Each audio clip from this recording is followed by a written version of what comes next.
So exactly. So welcome everybody to this third session of the new series that we are organizing at Azucarro and the University of Lausanne. I would like to start by sharing really briefly my screen so you can really see the team. I hope you can see it now. The team that is behind all this work in Azucarro is me, Fede Soria, and Marta Pereira, and the University of Lausanne is Rosa Paulicelli, and Claire Compagnon, Fanny Martino, and Giorgio Corsi.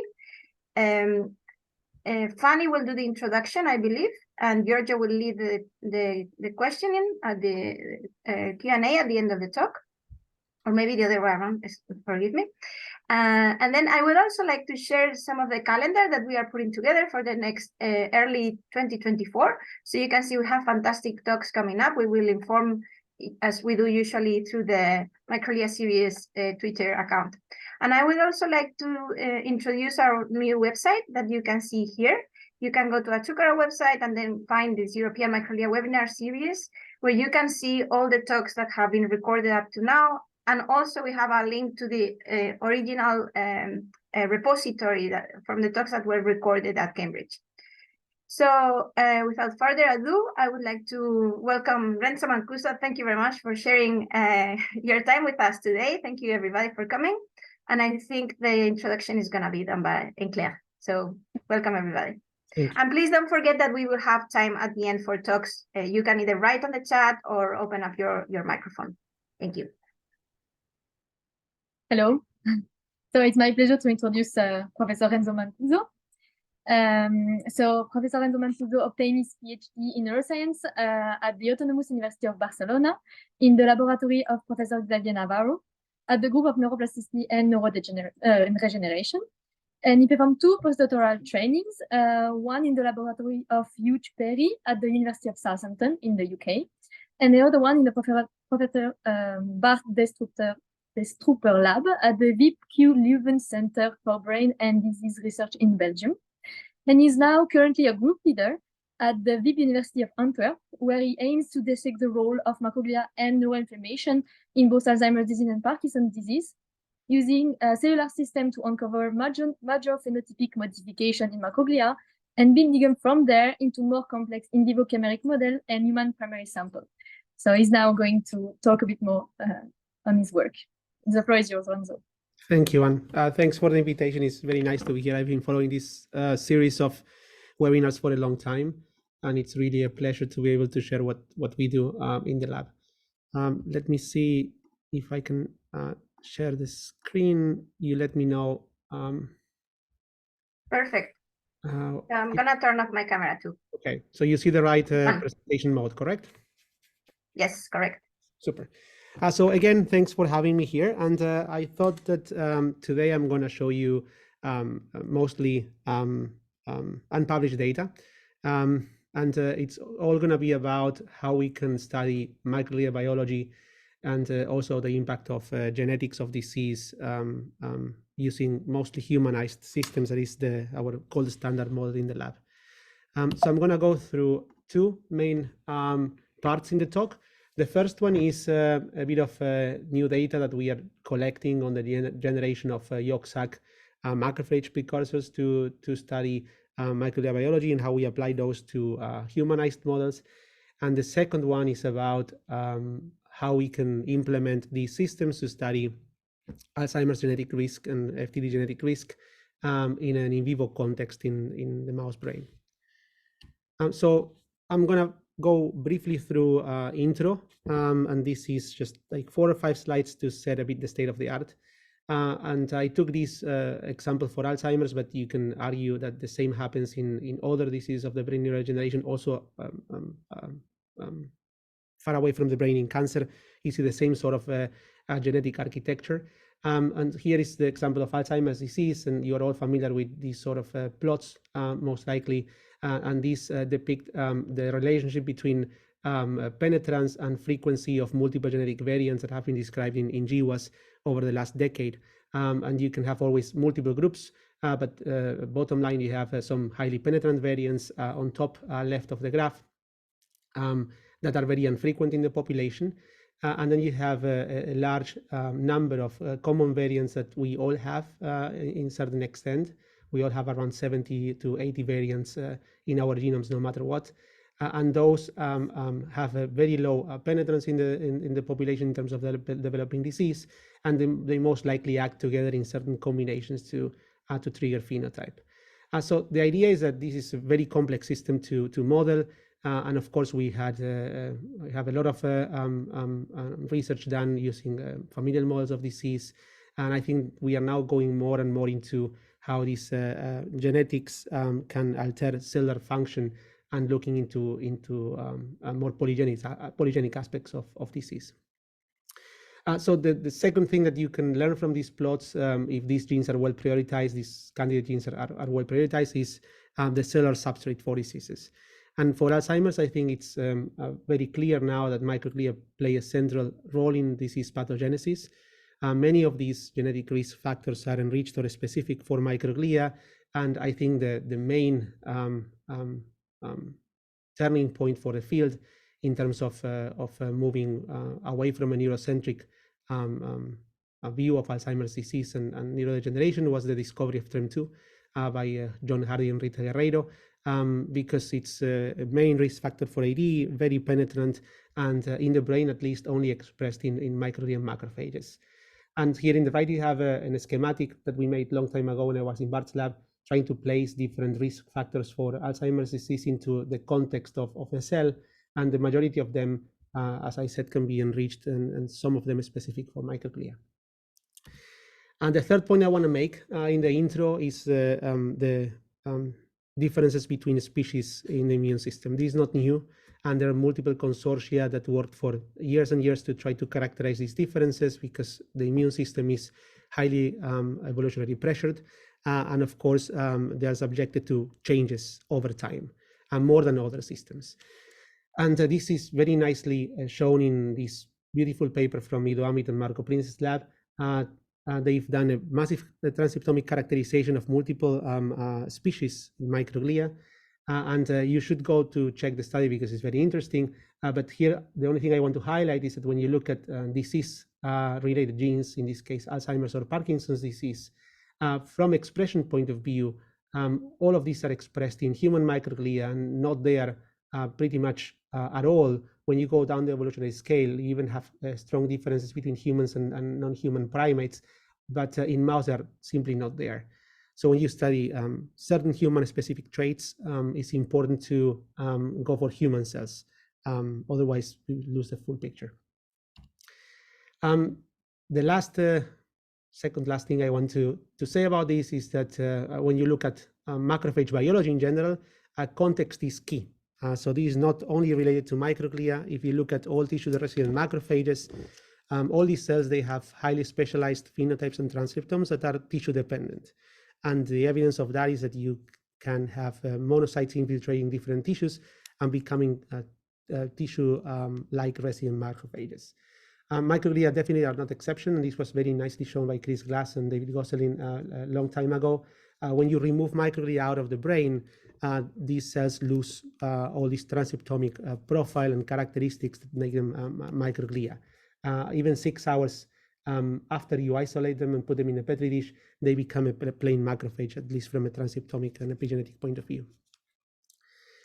And lastly, and I think this is very important and coming more and more up, the more we know about microglia and macrophage biology in disease, is that origin is very important because it defines output. So in general, we have a pool of tissue-resident macrophages, in the case of the microglia, that are yolk sac derived and they self-renew, and there is little input from monocytes from the periphery.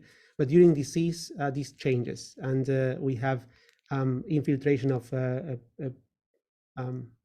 number of monocytes from the periphery, and these can be found in the tissue. And even if they look like dams, disease-associated microglia, they're not quite. And the regulatory pathways that they use to produce these transcriptomic changes are different. For example, for dams, we know that these are very dependent on TREM2 signaling. When we go to these inflammatory macrophages that infiltrate, this can produce a similar dam phenotype, but without any signaling via TREM2. So if we want to study microglia biology, I think it's very important to get the right substrate cell, meaning a yolk sac-derived precursor that then becomes microglia when it's placed in the brain. So these are the four, there is a typo here, there's 4 key things that, I think that define a bit the journey into these humanized systems. So one is these complex genetic traits that we need to study, and we need to have them together in the same cell. Limited orthology and transeptomic similarity between species. Having a brain environment is key to shape microglia identity, and then having the right cell, meaning a yolk sac precursor cell, to model all these things is very, very important. So I'm going to show you some data. Part of that was published already in our Nature Protocols paper, but the majority of that is, of what I'm going to show you, is unpublished. In our quest to generate an appropriate yolk sac-derived macrophage precursor in vitro, so we can model later on ontogeny and disease in the right way. And so you're probably familiar with this.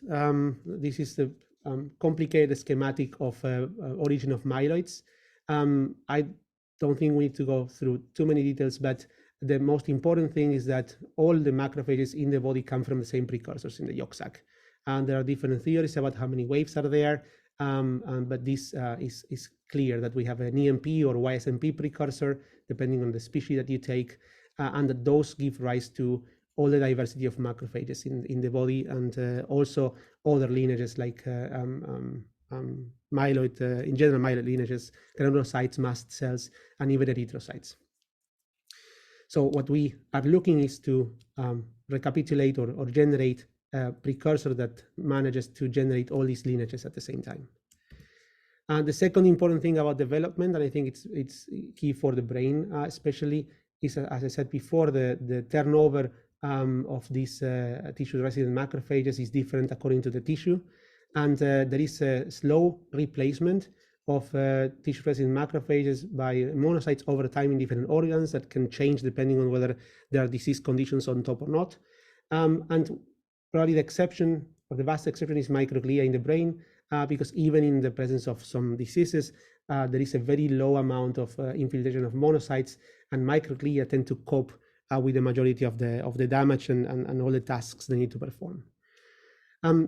So you probably saw this. This is our take on how to get to these precursors. This is published already in Nature Protocols, and this is our protocol we call Migrate to generate myeloid precursors starting from iPSCs. You can check details if you look at the paper.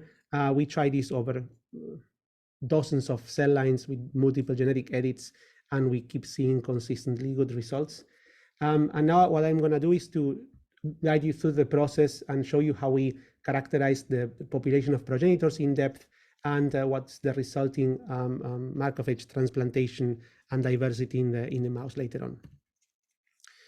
So the experimental design is relatively simple.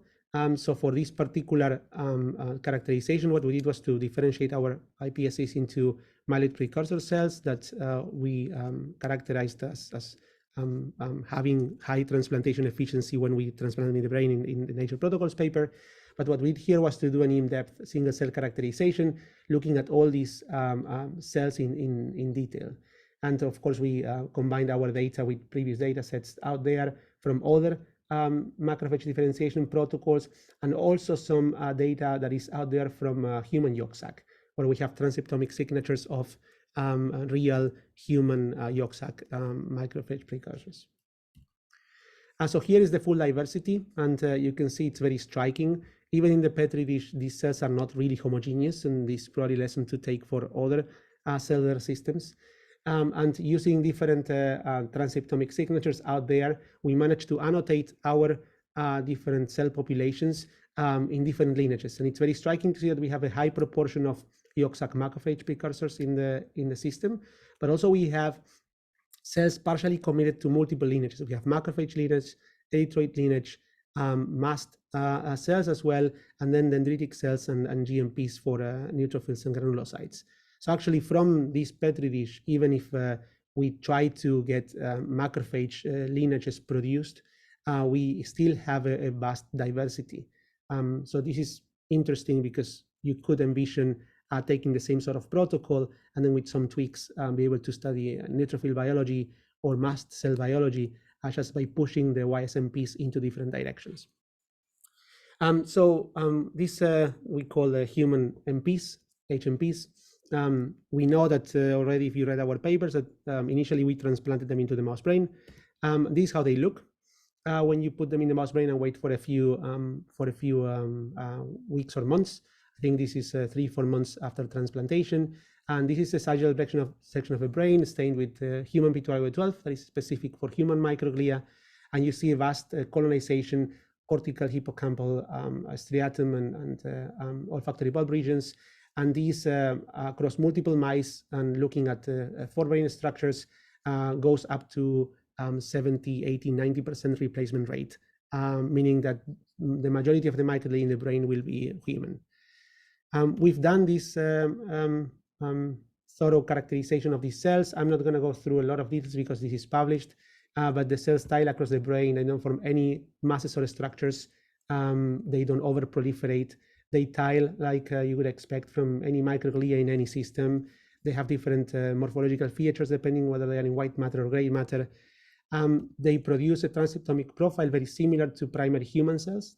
This was very nice to see. And we replicated these findings, meaning cells become like a homeostatic microglia resembling human primary cells. We replicated recently that at protein level. So this is very robust. And some colleagues in the US even had the chance to do 2-photon imaging on these cells in a different protocol of xenotransplantation, but bottom line getting the same results. And here you can see these human microglia beautifully, like moving, retracting processes, and scanning surveying the mouse brain. This group also did some laser injuries, similar to what Davalos did in 2005, I think. And you can see how the human microglia is able to react to this acute challenge, extend processes, and if I put a video of mouse microglia next to it, you wouldn't really notice the difference. We also did some additional stainings just to see how our human microglia interact with the mouse system. We see that human cells tightly interact with mouse neurons. They actually sit on multiple cell bodies of neurons, and they have vast contact interactions with them. And we also checked in disease conditions whether they exert functions, which checked synaptic material engulfment by these cells. This is a human microglia, or a few of them in green, and in purple you see synapse as a marker for mouse synapses, and you see clear indications of synaptic engulfment by human microglia. This is an AD mouse model. But beyond these microglia, when we transplant the cells, we actually can capture all the diversity of macrophages in the brain. So as you probably know, microglia are not alone there. They do represent the majority of the brain macrophages, but there are other populations in the borders, meningeal macrophages, choroid plexus macrophages, and perivascular macrophages. And those were very nicely characterized by some colleagues here in Belgium, in BUB, with a very nice single cell study looking at this diversity of macrophages. So what we did was to take our data set of transplanted cells in the mouse brain, and then look at the data, subset the macrophages, the non-microglia macrophages instead of just microglia, and then probe our data set with mouse signatures to see whether our human cells were also becoming different tissue-resident macrophages. And we were really shocked with this because we actually saw that the full diversity you can find in the mouse brain, you can actually capture it back in the transplanted mice. We see meningeal macrophages, we see choroid plexus macrophages, we see this very nice distinction of MHC high and low in this context. We also see some proliferative cells even in the pool of border-associated macrophages.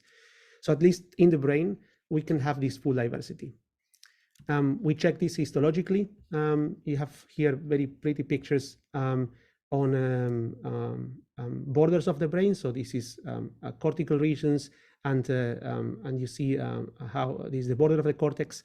P2Y12 is a nice marker for homeostatic microglia. And then you can see here there is a bunch of CD45 cells all along the border of the brain that are not P2Y12 positive, which are these border-associated meningeal macrophages. If you look inside the brain, you can see the same perivascular spaces. So here you again have P2Y12 as a marker of microglia, CD45 for all myeloids, and you can see a few cells here in different regions of the brain that are not P2Y12 positive, and they have this elongated morphology, and these are perivascular macrophages. They are next to blood vessels if you look carefully.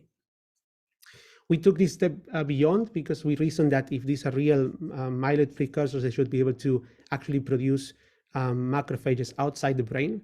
And we did a trial trying to graft these cells in the liver. We took adult mice, we depleted mouse macrophages using a PLX compound for 2 weeks, and then injected these precursor cells in the liver, and we actually got pretty cool results. You can see here two human-specific markers for CD163 and CD68, together with IBA1 that labels both mouse and human cells, and we see a very nice population of liver with cells that look a lot like Kappa cells. To go a bit deeper into this characterization, because of course we have this diverse pool of human myeloid precursors, so we actually don't know which of these subsets of myeloids are populating the brain. It could be that YSMPs are important, but it could also be that we need a pre-differentiation into macrophage lineage before the cells are able to populate the brain. We did a complex experiment taking all this, repeating this single-cell RNA sequencing, but adding surface protein profiling with CyTSEC. And so we took the same approach. We combined single-cell profiling with surface marker profiling, and with that we were able to then separate by cell sorting macrophages and progenitors, and then try to graft them separately in the brain and see whether this progenitor pool is the one that produces good grafts, or if we need a pre-differentiation into a pre-macrophage state. So for the CyTSEC, we actually got pretty interesting data. You can see here that every lineage that we characterize at single cell level is also comes together with the particular surface expression profile, and this is pretty nice. You can see that many of them, they actually are they have a specific expression of certain surface molecules. And when you look side by side at different populations, focusing on our main clusters of interest, which are progenitors and then all other cells from macrophage lineage or mature macrophages, if you do a differential expression, you can actually see that certain markers are better at labeling progenitors, whereas certain other markers are better at labeling macrophage lineage or mature macrophages. And based on availability of antibodies and things that we could do for isolating these cells at flow cytometry level, we decided to go for two markers for positive enrichment of this YSMP population, progenitors, and for a positive enrichment of CD163. So then the more mature cells will be CD163 positive, CD48 negative, whereas the more progenitor-like cells will be CD45 positive and CD63 negative or low. We did that exercise across all our differentiation protocol. We checked at day 18, our first harvest that has good transplantation efficiency, and we could actually see by flow cytometry these two populations, CD48 positive and then CD163 positive. And what we did to confirm our findings was to actually check whether these cells lose expression of CD48 and CD163 over time. This, of course, is not very well characterized in humans, but there are some old studies from the 90s where people managed to isolate macrophage precursors from the yolk sac and plate them in petri dishes, and they actually saw that these precursors have a spontaneous capacity to develop into myeloid colonies and produce myeloid cells, either granulocytes or macrophages, and that this is spontaneous. So basically, cells lose progenitor capacity no matter what to do with them. So we checked that out. We actually saw that over time, the CD48 population is depleted and the CD163 population goes up, meaning that in our system as well, this progenitor capacity is very transient and is limited to these early harvests of our differentiation. To confirm that, we actually took all these different collections, different harvests, and we transplanted them into mouse brains. And as expected, we saw that if you take early collections, early harvests, you do have a good transplantation efficiency. But if you wait longer, when this CD48 positivity goes down and CD163 positivity goes up, you lose transplantation capacity, meaning that you are somehow depleting for this pool of progenitor cells. So to finally confirm that this CD48 positive yolk sac precursor-like cell is the one responsible for the engraftment in different tissues. We isolated them and transplanted them separately. So here you have what we did. We took CD45 positive cells, and then we basically separated the CD48 and the CD163, and we transplanted all these three groups separate. So we took all sorted cells, all CD45 positive. We took only the CD48 positive cells on one side and CD163 on different tube. And then we transplanted a number of mice with these different populations. And what we saw here is that the YSMP population, which is the one that is CD48 positive, CD163 negative, had up to 5 times higher engraftment capacity than baseline. And then the 163 has even a bit lower transplantation capacity than the baseline CD45 positive cells. So I think with this, we have very good evidence that YSMPs generated in vitro using our particular differentiation protocol are they're responsible for colonization of different tissues, brain and liver, etc. And that these cells can recapitulate the diversity of macrophages that we find in the body in humans and mice. So with this sort of system, we have a working system where we can actually put human cells in the mouse brain. We can age them. We have kept these mice alive for years, and the microglia are still there because they have this self-renewing capacity, and there is little influx from the periphery to renew this population. And the next step was wondering how we can apply this to study disease. So we actually asked a very simple question as to whether human microglia respond differently to mouse microglia when you expose them to amyloid beta pathology in AD. And this is there is a preprint available from like a year ago, and it just got accepted a few weeks back. There is quite a bit of extra data in the final paper compared to the preprint, but I'm going to try to summarize the main findings here. So what we did with this system was to, of course, go large. We transplanted a number of cell lines just to have very robust information. We used 2 independent models of amyloid beta pathology. We use soluble amyloid beta injected acutely in the brain on one hand. On the other hand, we use a plaque model. So we crossed our microglia hosts with the APP and LGF mice that produce these plaques that you see here in white in the bottom. And we did this across also in wild-type mice. We did this across 100 and something mice, and in total 140,000 cells, more or less. And then we came up with the very in-depth transcriptomic single-cell characterization of all the possible phenotypes that you can find in the microglia in humans. Finally. So then what we did was to go back to human single nuclei data sets to validate our findings. And then I'll show you at the end of the talk how AD genetics can alter these responses in the in vivo context. So down here you can see very nice photographs of amyloid beta plaques in these mice. These are 6-7 months old mice. And you can see here a human microglia labeled with the human-specific cytoplasmic marker, and you can see how these human cells do cluster and change morphologically when they are confronted to amyloid beta plaques. So this characterization gave us a large wide range of phenotypes that you can see here. I'm going to start from right to left, because some of them are familiar probably to you from mouse studies, and some of them seem to be more enriched or even specific for human microglia when they see amyloid beta. From right in red, you have a homeostatic microglia, and these are very similar to the homeostatic microglia you find in other species, and this was already shown by Marco Prince and Ido Amit, that microglia have a core signature that is very common across all species. We have a couple of transitioning states, and I'll come back to that later.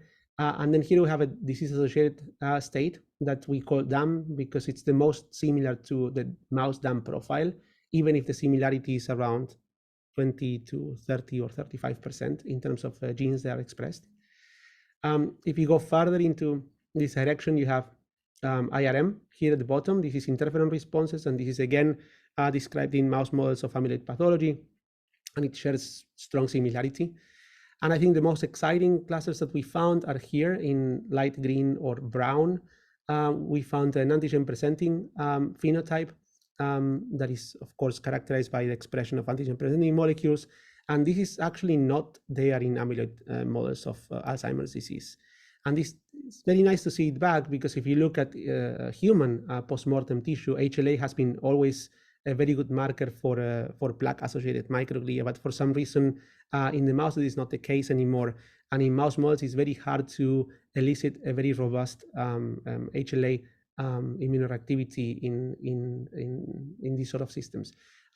They do exist, these cells in this particular profile in mice. They have been described in cell death models, but in amyloid models, they're vastly absent. And up here you have a cytokine-chemokine response that is the most common to a classical pro-inflammatory microglia with high levels of IL-1 beta, engagement of NF-kappa B, and chemokine CCL3, CCL4.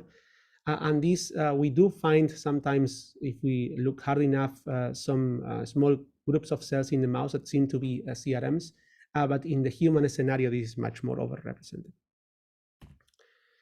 So when we look at how these cells distribute across genotypes, because this is all the phenotypes that we can find in this system, not surprisingly, we see that in the APP wild-type mice, in the wild-type controls, most cells are falling into these homeostatic or transitioning states. Whereas if you look into the APP and LGF mice, the cells polarize into all these activation states, DAM, HLAs, and CRMs. If we quantify that, and here every dot is a mouse, so we've done a calculation of the proportion of cells in each cluster per mouse, and then do stats at mouse level. You see that when confronted to amyloid, microglia, human microglia escape from homeostasis. They become less homeostatic. They go into this disease-associated microglia profile, and they cluster around plaques very nicely. So this is some examples of markers specific for plaque-associated microglia, for DAMs, like CD9. And you can see clearly how this phenotype is engaged in the proximity of amyloid beta plaques. And here in purple, you have P2RA12, that is a homeostatic marker. And you can see how it goes down around plaques accordingly. And when you go further into this UMAP, microglia in APP and LGF mice become HLA positive. And this is a very clear increase. So these cells are pretty much absent in the wild-type mice, and they're very clearly engaged in the presence of amyloid beta pathology. And if you look also at histopathology, you actually see them as you expect from human studies. You can see them clustering around amyloid beta plaques. So this means that these DAM HLA responses are induced or associated to plaques in the mice. The third response that we saw that is changed in this context is these CRMs. CRMs are the magnitude of the change is much smaller, but we have a very good number here, and we managed to find a significant increase. And we wondered for a while what was the trigger for this response, and we originally did some pilot experiments using soluble amyloid beta oligomers injected in the brain, and we saw a hint of this CRM response happening in the human microglia. So we did that more seriously with more many replicates. We injected wild-type mice transplanted with microglia with either a scrambled peptide or oligomeric A beta at 10 micromolar. And we didn't see, 6 hours later, we profiled single cell, the microglia. We didn't see any engagement in HLA responses, but we saw a clear polarization into both CRM1 and CRM2 responses, meaning that we do have a bit of a dichotomy here into either a plaque-associated response or response to soluble aggregates. To dig a bit deeper into into this dichotomy, because this looked very exciting to us, we performed trajectory analysis, which is basically a way to infer the phenotypic change of the cells if you give the algorithm a starting point. So if you start here in homeostatic, you see that the computational pipeline tells you that cells seem to choose across two main axes. So either they go through this HM, DAM, and HLA phenotype that we saw was related to amyloid beta plaques, or they can choose to go into this more pro-inflammatory CRM profile that, as we saw, was triggered by soluble species of A beta. We were then curious to see whether these two axes of response were only present in our xenotransplantation model, or whether they were also there in the human brain. This is not a complete list of studies we checked. We now included 2 or 3 more in the mix. But bottom line, we check whether our signatures were present in existing single nuclei datasets out there. We also have now the recent ROSMAP dataset from Manolis Kellis and USI. And you can see that even if it's not always 100% consistent across multiple studies, because human postmortem studies have many limitations as well, we can see our clusters coming up in many of them. So you see DAMS, CRMs, homeostatics here. You see in the second one, you see DAMS, HLA, CRMs as well. The one that was a bit more complicated to get was IRMs, but they're there in some of these studies as well. So at least this duality, DAM, HLA, and CRMs, these are captured in human single nucleus studies as well. So what we believe that happens when human microglia is exposed to amyloid beta pathology is that cells can actually engage in 2 different responses depending on what they're confronted to. They can go into an axis that incorporates DAM HLA profiles in response to insoluble amyloid beta plaques, or they can transition towards a more pro-inflammatory profile that is characterized with the expression of inflammatory cytokines and chemokines when they get exposed to high levels of amyloid beta oligomers. And then last, I'd like to tell you a few things about how do we use this model to study genetics. So coming back to these plots here, you see that the genetic landscape of Alzheimer's disease is very complicated. And we are still learning more and more about it. I think this was from 2021. This is not even the most updated GWAS study. There is a most recent one by some collaborators here in the university that has up to 85 variants that contribute somehow to risk of developing disease. So then trying to translate from this to a cellular context and trying to come up with experiments on how you can investigate these genetics is very complicated. So the first thing we did was to check whether these genes that we see here were expressed or not in our system, and where they were more frequent in certain cell states than others. And we were expecting to have a vast accumulation of this risk in DAMs, and we were very surprised about this. We found that 80–90% of the GWAS hits reported so far are expressed in our cells. Out of those, around 50% are actually differentially present in different cell states. So you can see here homeostatics, CRMs, DAMs, HLAs, IRMs, and the color code is basically the more red, the more expressed, the whiter, the least expressed. And you can see that all these 3 genes are actually scattered in terms of expression across multiple cell states. So it doesn't seem that the impact of genetics is as simple as modifying specifically one cell state. And it's probably more about the balance of these cell states that will define the functional output of microglia and whether they contribute or not to brain disease. And we are working on ways to try to model, we and others are working on ways to model this polygenicity somehow using in vitro systems or xenotransplantation models. But I want to show you at least a few hints of some of these genes because some of them are very strong.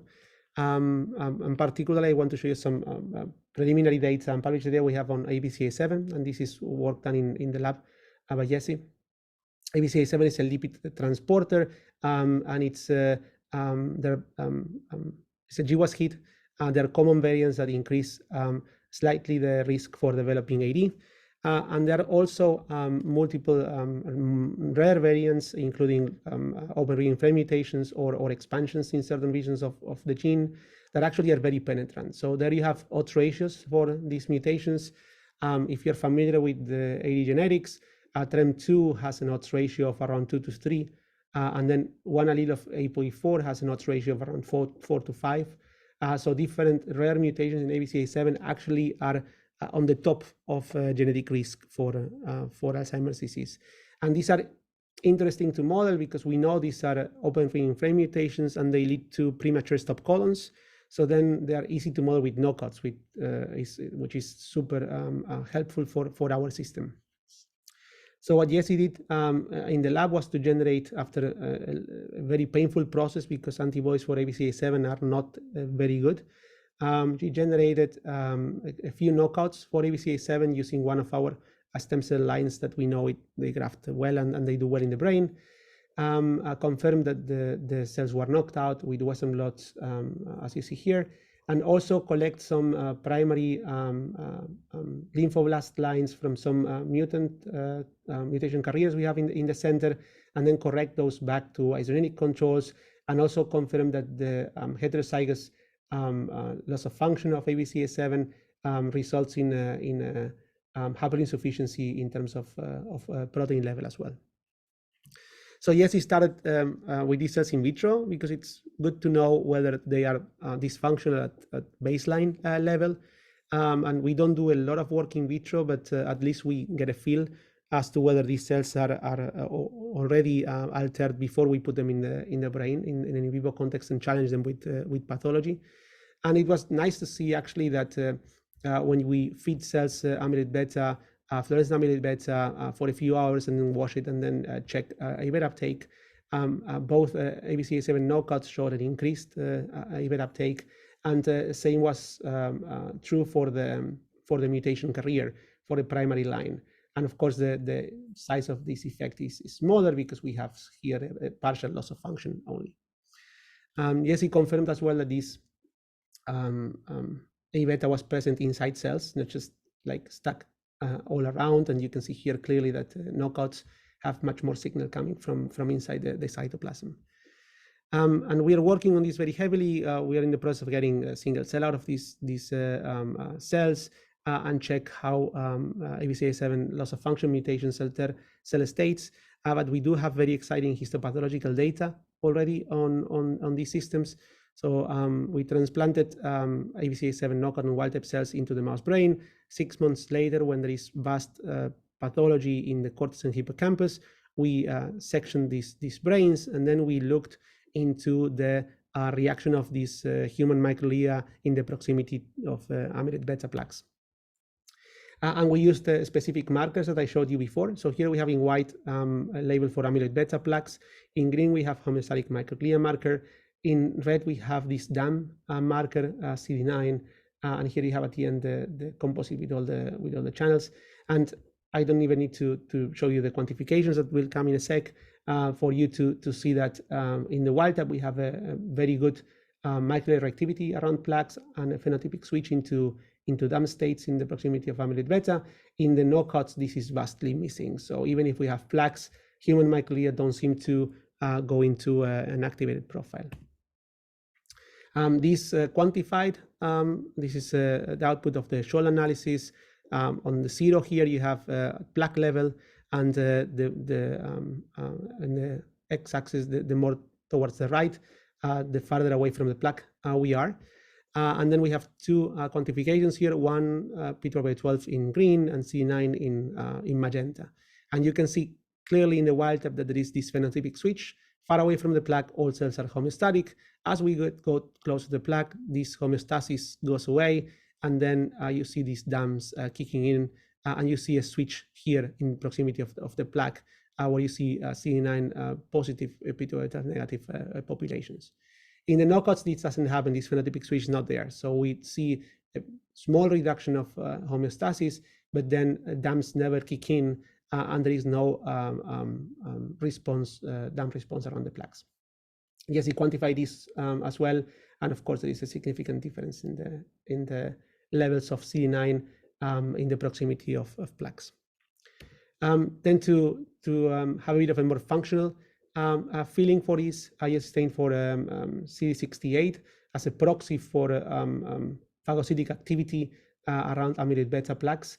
We used again human-specific antibodies that are very clean in our context, and you can clearly see how human microglia around plaques, they do engage and CD68 expression when you knock out ABCA7, consistent with the fact that these cells don't become DAM. There is no CD68 signal to be seen. And quantified, this is also very striking. Wild-type cells engage in CD68 as they get close to plaques, and knockouts are completely unable to do so. So it seems that AD genetics do impact heavily microglia function, and these humanized systems are a pretty interesting tool to study genotype and phenotype interactions. Just to finish, I have a few key points that I hope you'll take home with you. First one is about ontogeny and microglia development. I hope I convince you that we can generate human myeloid precursors that do capture the entire myeloid heterogeneity and that can be transplanted to different organs to model microglia and macrophage biology in general. I hope I convinced you also that when you xenograft these microglia into the mouse brain, they actually mimic primary human cells, and they can become and acquire a wide diversity of microglia and non-microglia macrophages in the brain. That when these microglia are exposed to amyloid beta pathology, they actually display a very heterogeneous response, much more than in the mouse, with cell states that are enriched or even specific for human microglia. And that we go into genetics that certain AD risk genes, and sorry for the typo here, alter basic microglia functions like A beta uptake. And more interestingly, that when you put them in vivo and confront them to amyloid beta pathology, they are not able to engage to pathology and activate A beta clearance and phagocytosis. And that's it. This last slide, you have a pretty picture we took today. This is our Christmas picture. This is the entire lab. We managed to take a picture with the entire lab there. All the progenitors and myeloid development stuff was work led by Ana Martinez here, and Nico, that was a PhD student in Leuven that now is transitioning to my lab in Antwerp. And the characterization of transcriptomes in AD was also shared with Nico and Anna, and of course in collaboration with Bart Stroper and all his lab. The last bit, as I told you, it was mostly Jesse's work. So thank you, everyone. You have a QR code here if you want to scan and check the lab website, and please ask as many questions as you want. I'm going to give a round of applause. I would like to thank you, Renzo, because it really was an amazing talk. Before we go to the questions, I would like to remind everybody that we are sorry for the problem we had earlier with the link.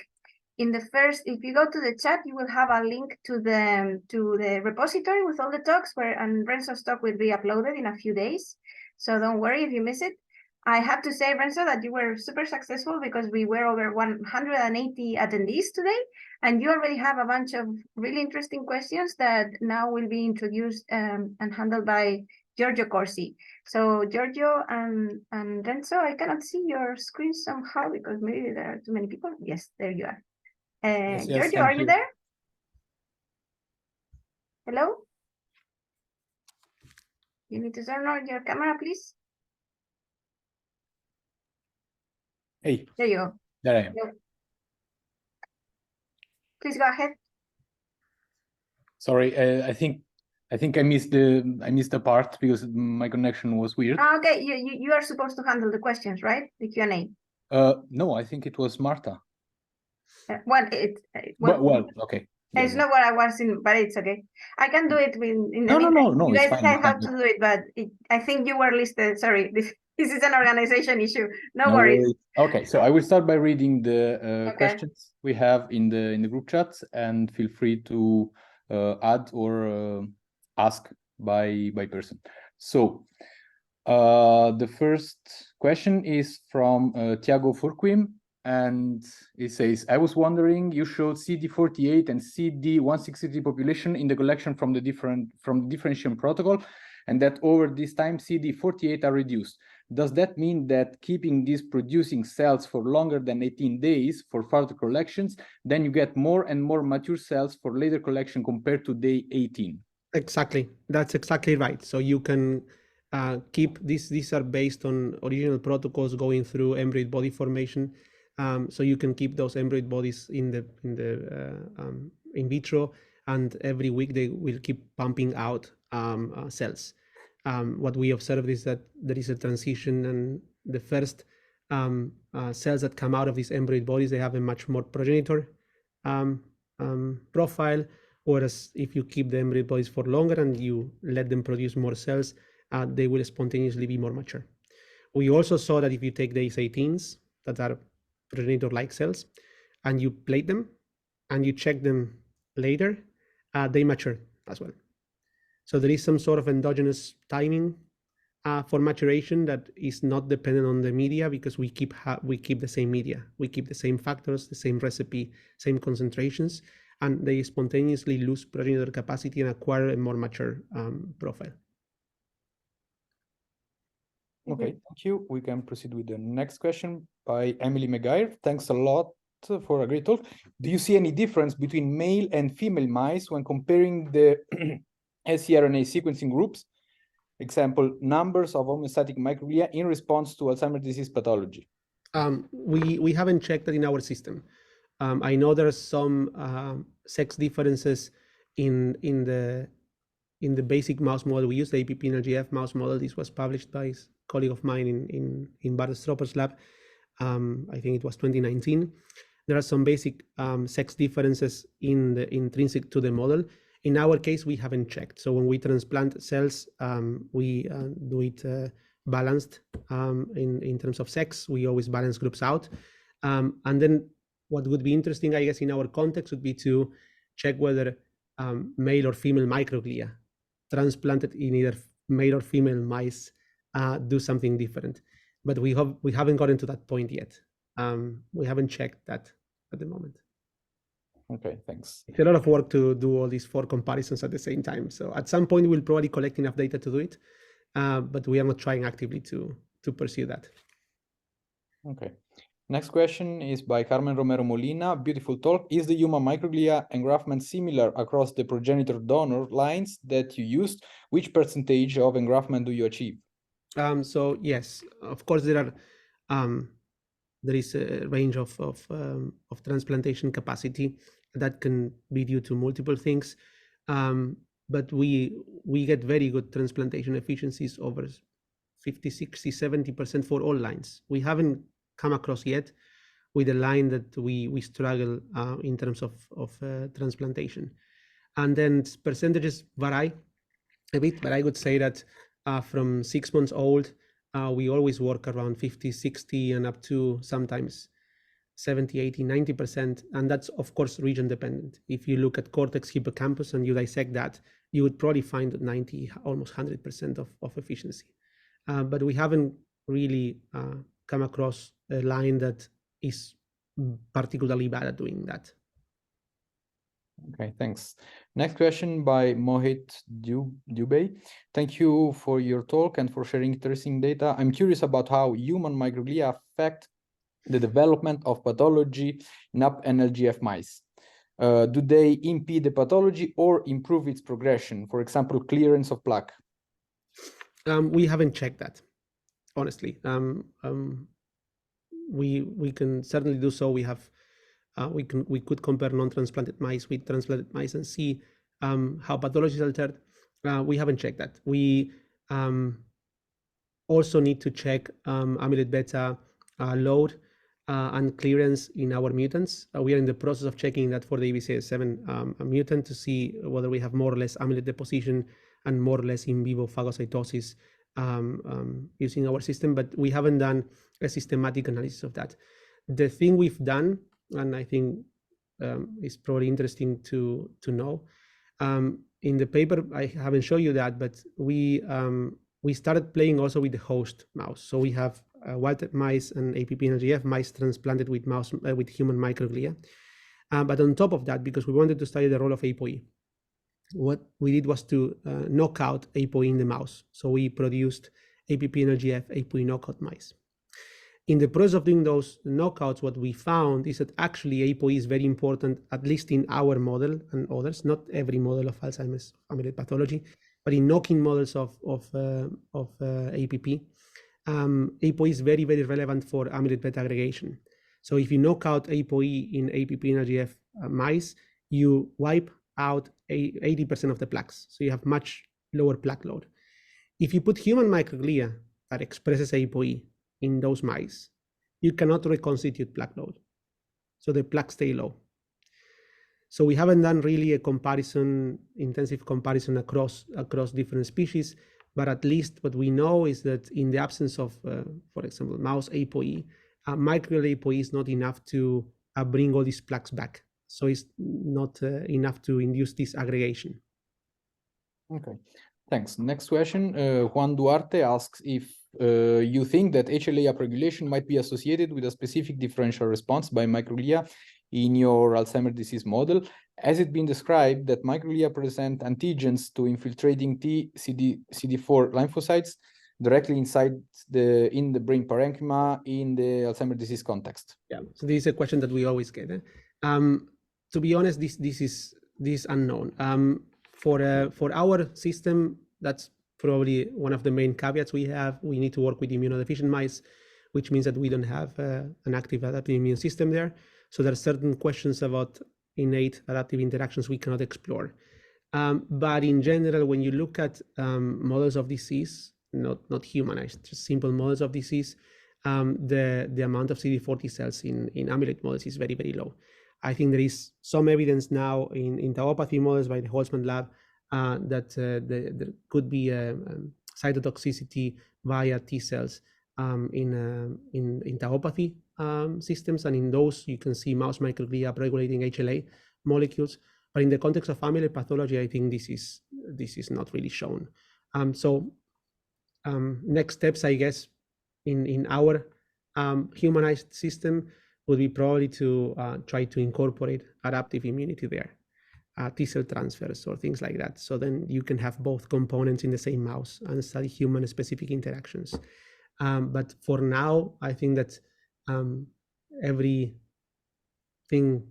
I could say is highly speculative. I don't know how HLA, microglia, and T-cells would interact in our context. Okay. Paul Lucasen asked if you can explain what causes the different MQ profiles in your two APP mouse models, aside from the early versus later stage, and soluble versus plaque stage pathology developmental differences in these animals. Any difference in clearance or accumulation rate, promoter activity, amyloid production per se, etc.?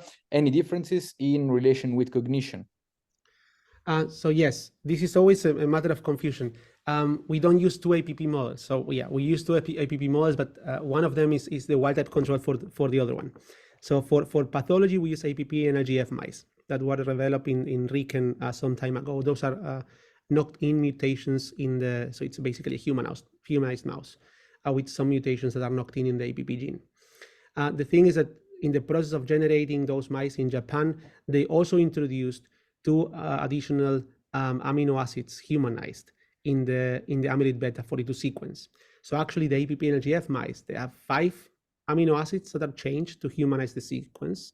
And out of those 5, 3 are mutated.